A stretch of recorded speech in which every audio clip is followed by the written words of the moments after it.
2019 Model X.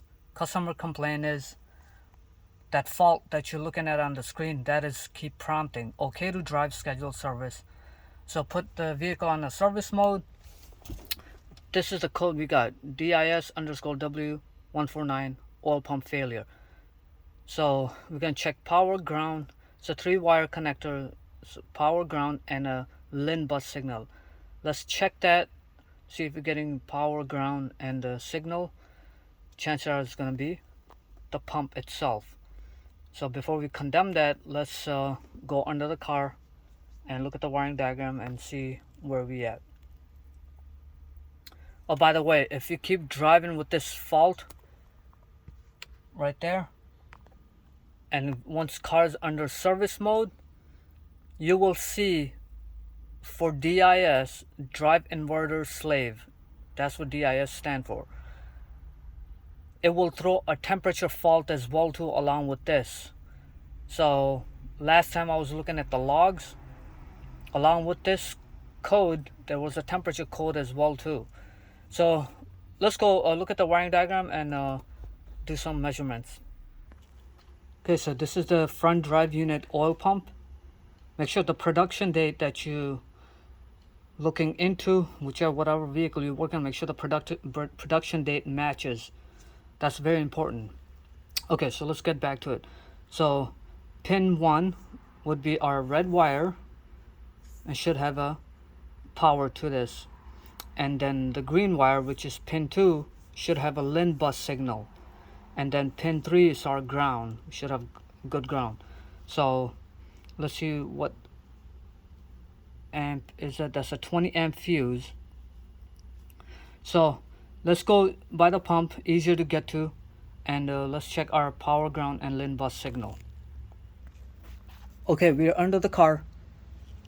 I'm gonna have to move the splash shield, this battery safety tray out of the way, and this is our pump right here, and that's the pump filter right there. So this is the connector right there, green, red, green, and black. So our wiring diagram is spot on. Let me see if I can get the light. Okay, there you go. Wow. Okay, so I'm on my scope. My lead is on the red wire right now, and I'm hooked to the ground. Just find a good ground anywhere in the chassis. So sorry about the camera work.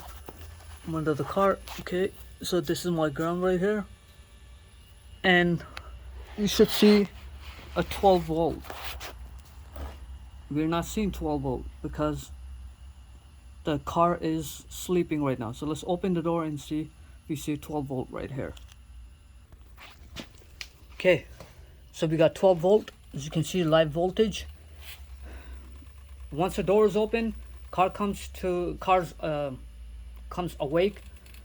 What you need to do, you need to press the brake pedal, make sure the car is on drive position, meaning key is equivalent to key on, engine off. So once you hit the brake, car is pretty much ready to drive. So you'll see 12 volt. So we have good power. Let's check our ground.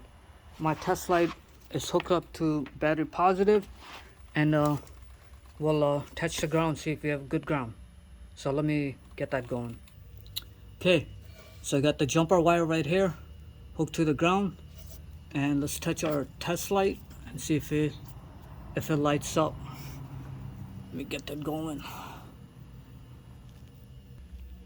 Okay, as you can see, test light lights up, so I have good power and ground. So let's check our LIN bus signal and see what does that look like on the scope. Let me set that up. Okay, so I'm in the middle wire, which is a green wire, and let's look at the LIN bus signal.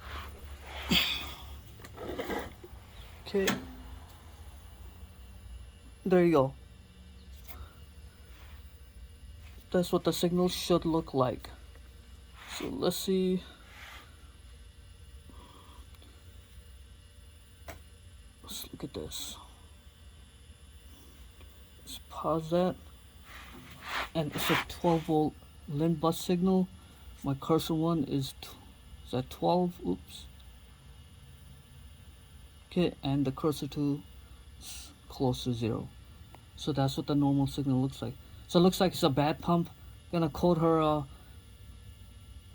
pump, fluid, and the filter. So let's see how many days it's gonna take for us to get the parts.